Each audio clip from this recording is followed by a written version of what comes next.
conservative initial projections that we heard about Chapter 70, even general lottery aid, were considered, and they may come through with small increase or at least level funding, include the impact as such was about $800. So if they just level funded us, it would be a major improvement over the sum that we were forced to make as a town only a short time ago. I don't so much have questions because I've had lots of opportunities to ask them, but I think it's important to know that I personally would not be supporting this budget either in this amount or perhaps in a reduced amount, but hopefully substantially less, if I didn't see some changes being made that I feel have a significant chance to infect pre-student achievement. I think the RT response intervention, which it's my understanding with primarily in the elementary, that's correct, is a major step forward because it has the huge advantage of getting to intervening with a child long before they are feeling frustrated and feeling like failures and are already thinking about why I'm here. And so I think that's critically important that we do that before parents out of desperation feel that they have to try and use the special education process in order for the children to be successful. Obviously, in some cases, that's necessary and appropriate, but I think response to intervention has a record over the past 10 years throughout the country of being able to do better things for children at a much earlier age. The other, in my mind, equally critical thing about this budget is there is an increased emphasis on instructional leadership and supervision of the staff.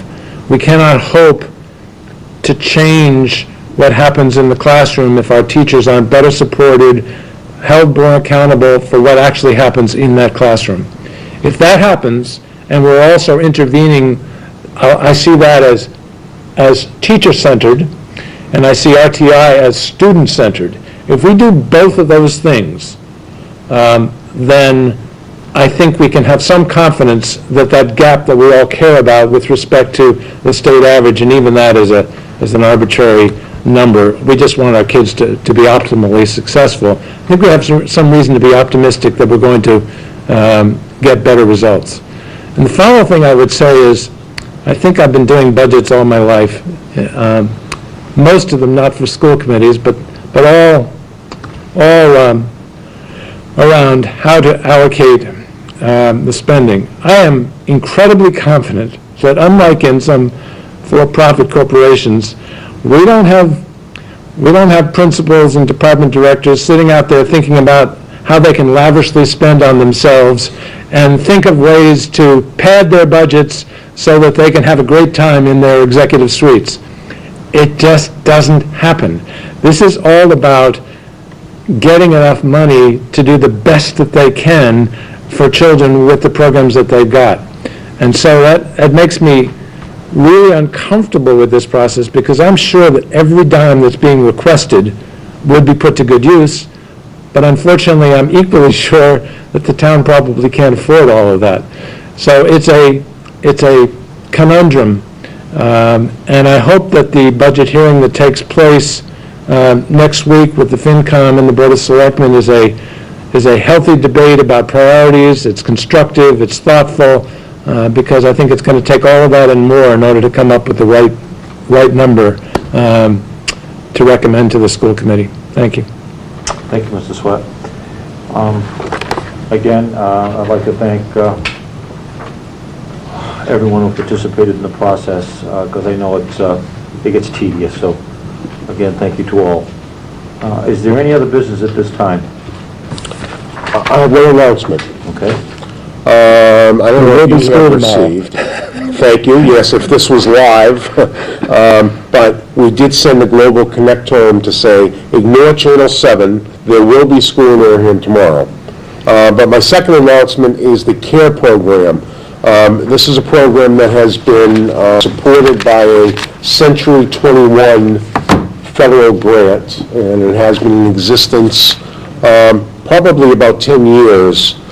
Started here at the middle school, it also is for elementary school, and they're having the end of the first term presentation, basically, to show some of the things that some of the students have done. It starts 5:30 here at the middle school lobby, from 5:30 to 6:15, where they'll have the garden club will show some, I don't know how this fits, but the garden club is going to show homemade cranberry sauce, cranberry chutney, and cranberry pizza. I know how cranberries in Wareham fit, but I don't know how garden club and cranberries, but... Cranberry pizza. And then the wood shop and media tech will also have exhibits to show. At 6:15 in the auditorium, there's going to be a robotics demonstration. And at 7 o'clock, there is a dramatic presentation, General Valley Hospital, a one-act soap opera parody. So the students have been working on this all year. We have elementary and middle school students, and if you have an opportunity to come by, it should be a good take. What's the date? The date, thank you, is January 25th from 5:30 to 7:30 at the Wareham Middle School.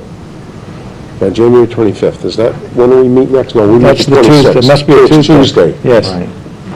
And we also have been invited to, where do we get tickets for that? From you? Oh, yes, From I have the Martin? tickets. Martin Luther Remember, King? yes, I have them tonight if you would like them. I'll get one. Yes. I'll get one. So, the Martin Luther King Away breakfast from you tomorrow. is the 17th, Monday. Breakfast is served at 9 a.m.